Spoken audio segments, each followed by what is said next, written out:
Hello and welcome back to Divergent Reactions. Today on the channel we have got Ren, the tale of Jenny and Screech in full. This is a song that's been highly requested on my other Ren videos that I've done, and I'm very excited to get stuck in and watch it, because I know it is a slightly longer, I want to say a song, but I'm guessing like all Ren's work, it's kind of more of a piece really.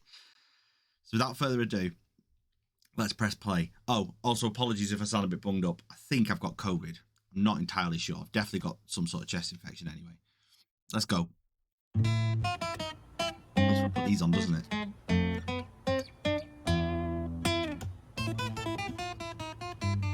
Start again.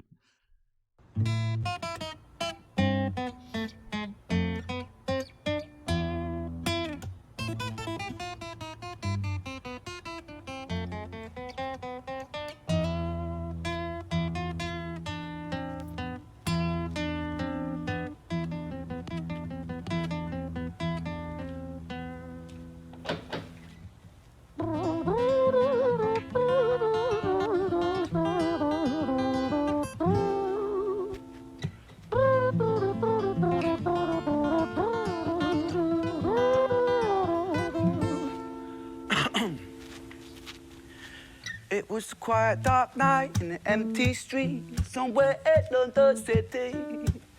Jenny walked alone, she was dragging her feet. She was heading back home to sleep. Well, she knew this town, she knew this floor, because she walked it about 1,000 times before she wanted to escape. Can you blame?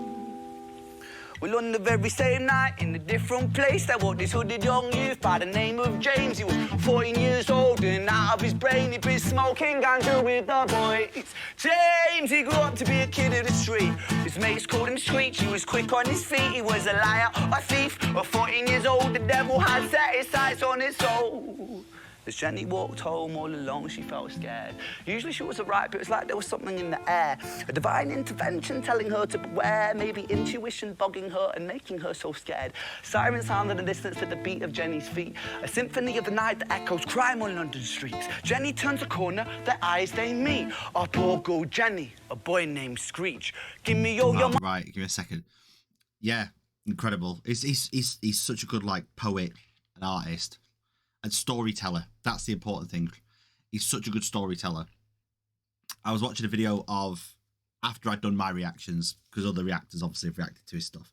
And it was Chris Leaper's, the vocal coach's, awesome interpretation of Hi Ren, awesome analysis.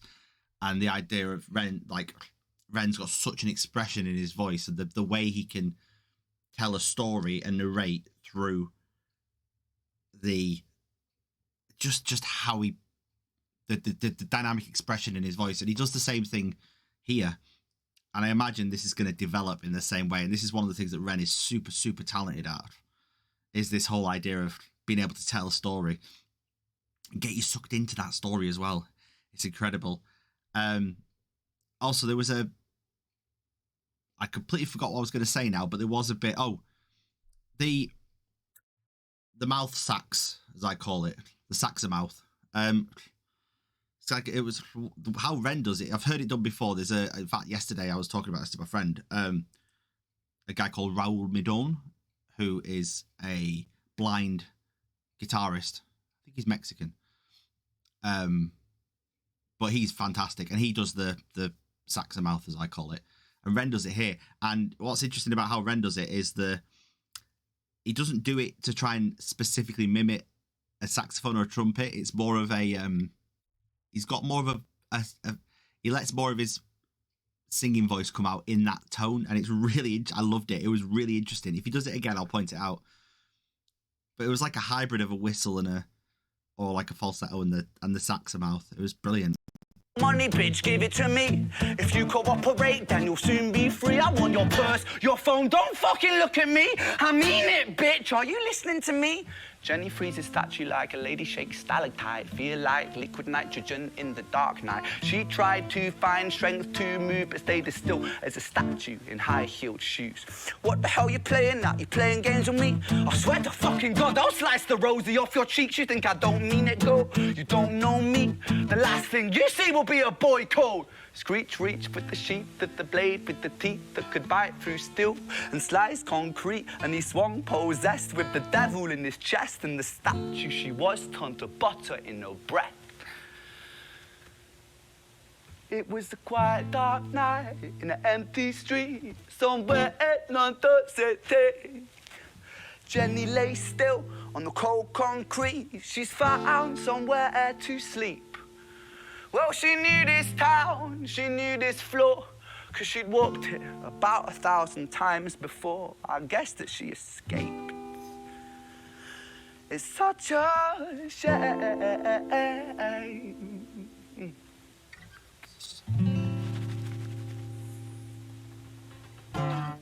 Wow. Right. Okay. So that's the first bit, the Jenny bit.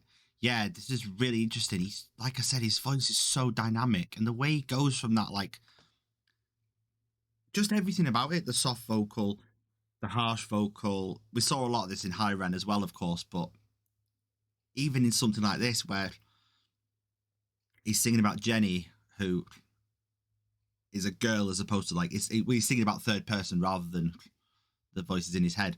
And also, there was a really interesting bit I really liked about, this is how clever he is with his wording and his dynamics, is the bit where he's talking about, I can't remember the exact words, but Jenny's standing static and still. He uses a lot of staccato notes, and he cuts his notes short, which kind of gives that rigidity to the sound, and I thought that was incredible.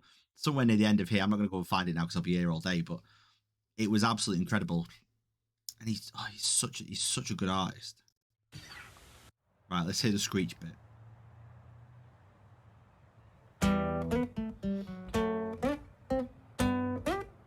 A different guitar this time.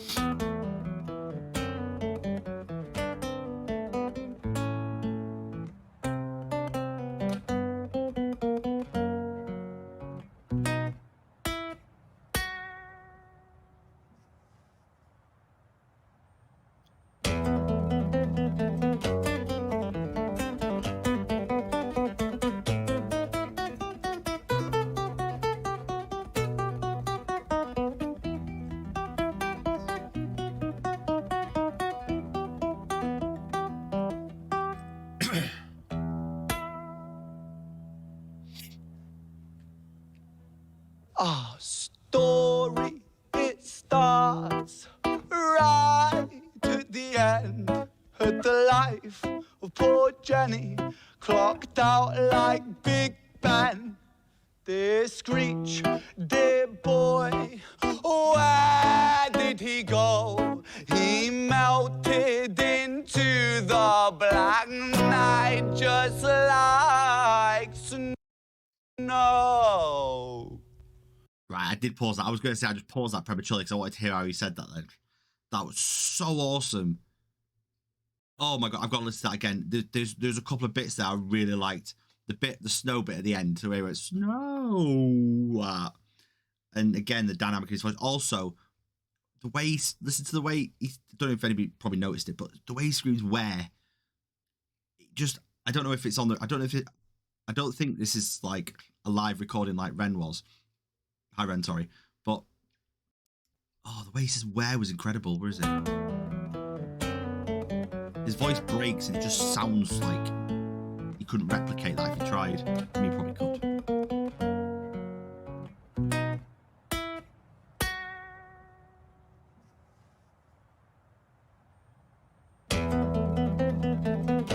Also, that's incredible.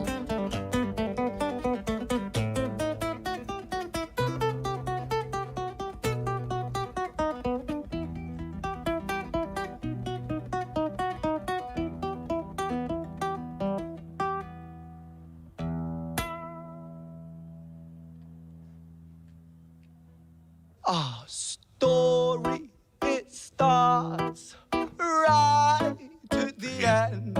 At the life of poor Jenny, clocked out like Big Ben. Dear Screech, dear boy, where did he go? That where, it's like his voice breaks and it almost sounds a little bit dissonant, and it's just like, it's like a cry of like, not quite not insanity, like not insanity and disbelief, but like what do they call it? Like why? Like forgotten the word now. Like I say disbelief, but like a cry of anguish, like why is this happening, like that kind of thing. So Dear boy, where did he go? He melted into the black night just like snow. Patrick, man, let me in, please open the door. I think I fucked up, Patrick, really fucked up, man, I'm not sure. I got crazy, left this lady lying still on the floor. I think I killed her, Patrick, come on, man, I can't knock no more. But Screech kept on knocking till his knuckles became sore. But there's no sign of Patrick down at number 54. No refuge for our villain, for the bitter hands of fate, with something far more sinister in mind that does away. One more thing I noticed there was, I think he did it in the first bit in Jenny's tale as well. I think he did he definitely did more of Screech in the first person, the way he was when he was telling what Screech was saying. He does it here again, and then obviously break the fourth wall to tell the story as the narrator. But it's an interesting use of going from the narrator role to the first person in this bit, because he's not telling it from the... I think in Jenny he was telling it from the narrator side, as like he said, she said kind of thing. Whereas here, I don't think he's doing it that. I think he's actually got himself into character as Screech, rather than singing it as the narrator.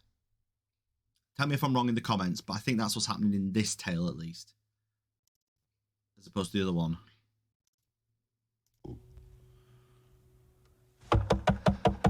Patrick, man, let me in, please open the door. I think I fucked up, Patrick, really fucked up, man, I'm not sure. I got crazy, left this lady lying still on the floor. I think I killed her, Patrick, come on, man, I can't knock no more. But Screech kept on knocking till his knuckles became sore. Also, this is the way he said knuckles, as in like twisting the rhyme. So rather than knuckles, he kind of put a slight R sound on it. That's really cool. I love it when artists do that. Some people think it's lazy rhyming, but I don't think it's lazy rhyming. I think it's really clever, like this slant rhyme, as you call it. Knock no more. Eminem does it a lot. Screech kept on knocking till his knuckles became sore. But there's no sign of Patrick down at number 54. No refuge for our villain, for the bitter hands of fate, with something far more sinister in mind that does away.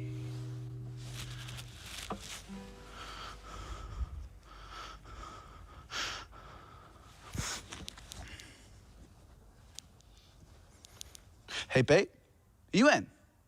Nah, nothing really, I'm just a bit tired, listen. Can I swing around yours for a few moments? I just really miss you, babe.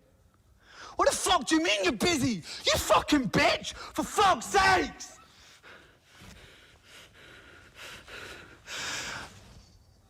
Siren sounds approaching like a banshee in the night. The shrill cry of justice cutting like the sharpest knife. But Screech was never one to run, not one to miss a fight. One hand upon his blade, he turned to face the blue lights. Come on then, you fucking cunts, let's fucking have you then. I am Screech, I'm the boss, I'm the ender of men. You think that uniform you're wearing means that you own these streets? These are my fucking streets, and they call me fucking Screech. Richard was an officer who stood at 6'3", working London on the night shift. What he didn't think he'd see was a boy running at him like an animal possessed. With no time to hesitate, he fired 4 bullets at Screech's chest.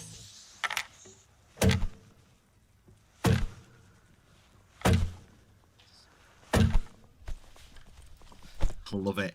I love that. Oh my god, that was incredible. That was so good. You can really hear like the punk coming out, the punk sound and that anger sound coming out in Ren's. I don't know what his other stuff's like and what Ren's background is, but he'd make a very good punk singer, like proper like old school punk kind of thing. Like he's got a lot of that influence in there. It's just really cool. I said it before, bands like Slaves and stuff. This is awesome. Ah, story, it ends right at the start. Young Screech and poor Jenny lying one street apart. An officer shaken by the boy that he claimed. Two bodies lay lifeless, and it's such a shame. It's such a shame.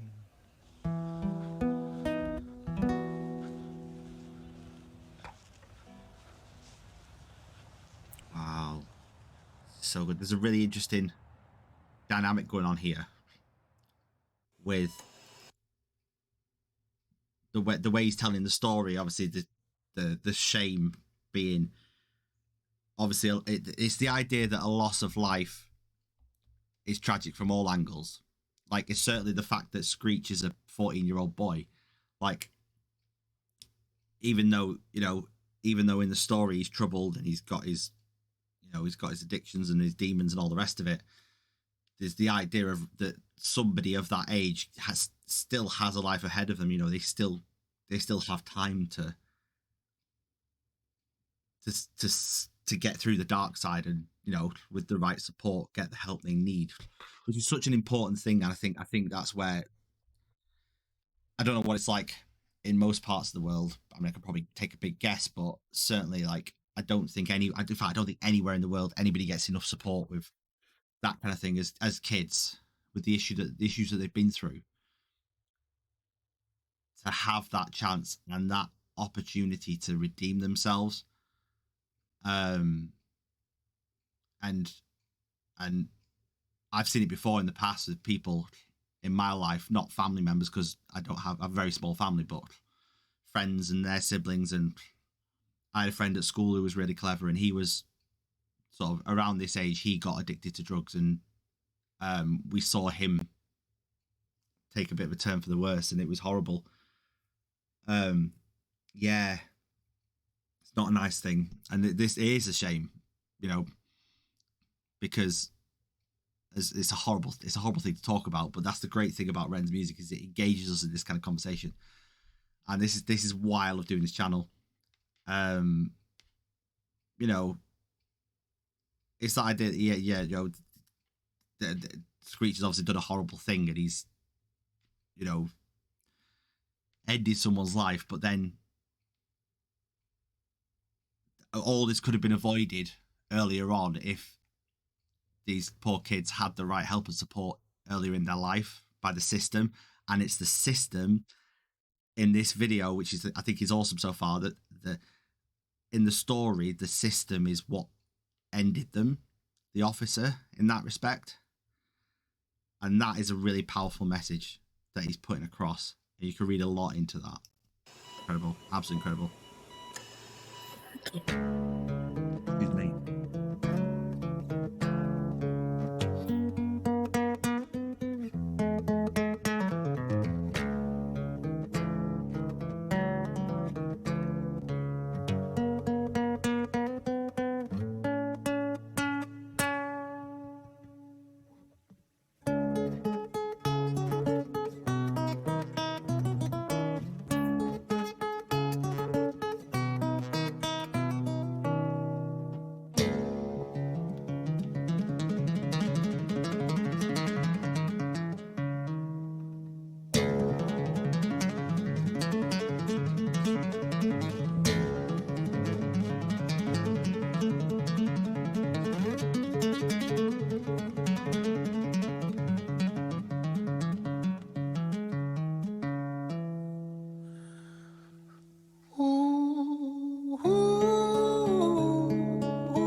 London city, far from pretty, too 005. A lady down in Paddington is fighting just to stay alive. Rhythmic beats and bloodstains, she's our lady weep. She's tired and frail. To set the scene, we must rewind the hands of time for Violet's tale.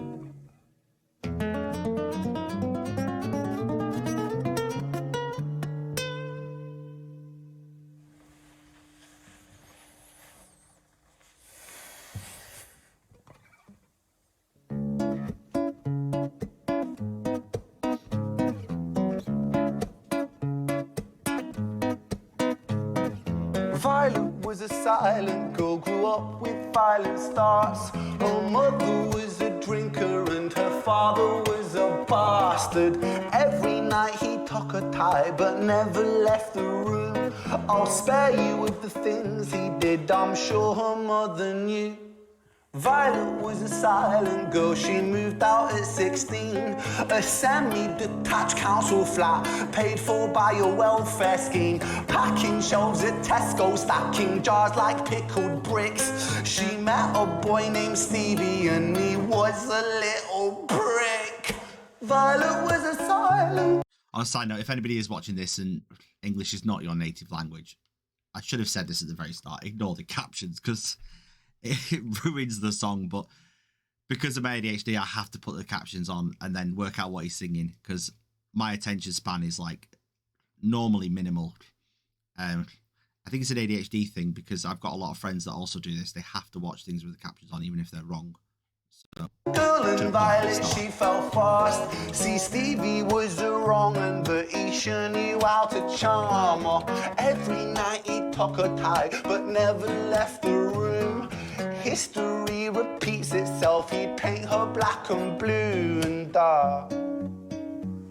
She never stood a chance. The devil comes to dance. Violet, why are you always so quiet? On her bedroom door and he's irate. He's been drinking and smoking, he's up late.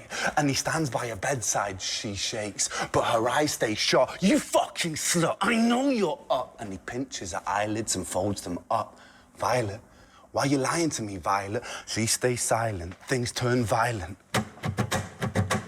That's the sound of his fists when they fall like a crashing pilot. Hit like hailstones, one to the collarbone, full force, full blown, blood's black bone, crack, knick, knack, paddywhack, one to the jaw when the tooth spat, detached fist connects and disconnects a bone. A quick deflect to misdirect the blow, but nonetheless his punches met her throat. Such a mess, he's left her bruised and broke. Violet, why you always so silent, Violet? Why you such a little liar, Violet? Do you think I want to do this, Violet? In character, she stays silent. Well, say something, Violet. Silence. Fucking say something, Violet. Silence. Wait. Say something, Violet. Not one word. She stays quiet.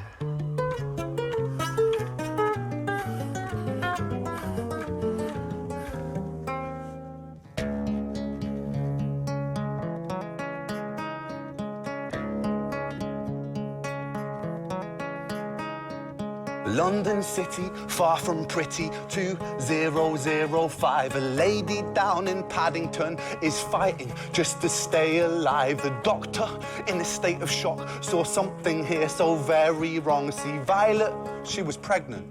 Poor Violet, she was 9 months gone. Turning to the doctor, Violet broke her silence and she cried, if I'm to die right here tonight, please let my baby stay alive. The doctor soon regained composure, called the surgeon to come in. As Violet's world turned to black, the curtains closed, the lights went dim. In London City, far from pretty, 2005. A lady down in Paddington just lost the fight to stay alive. A tragedy or a miracle, it happened on these very streets. Two twins aligned side by side. A girl named Jenny and a boy named Screech. Wow.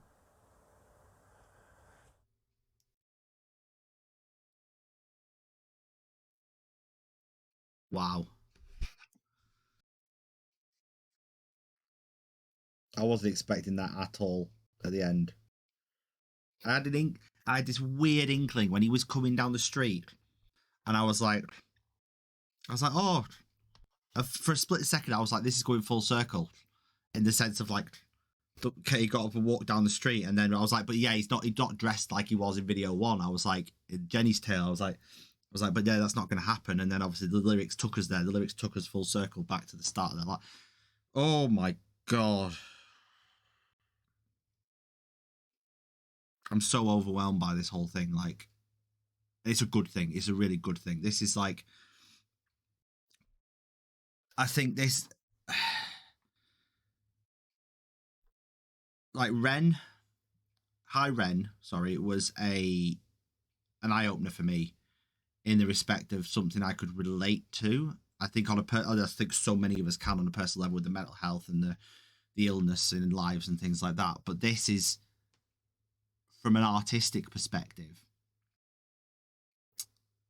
in terms of like an outsider, because I make it no secret that I've been very fortunate in my life that I haven't had to go through anything like these kind of struggles, and I know people in my life that have.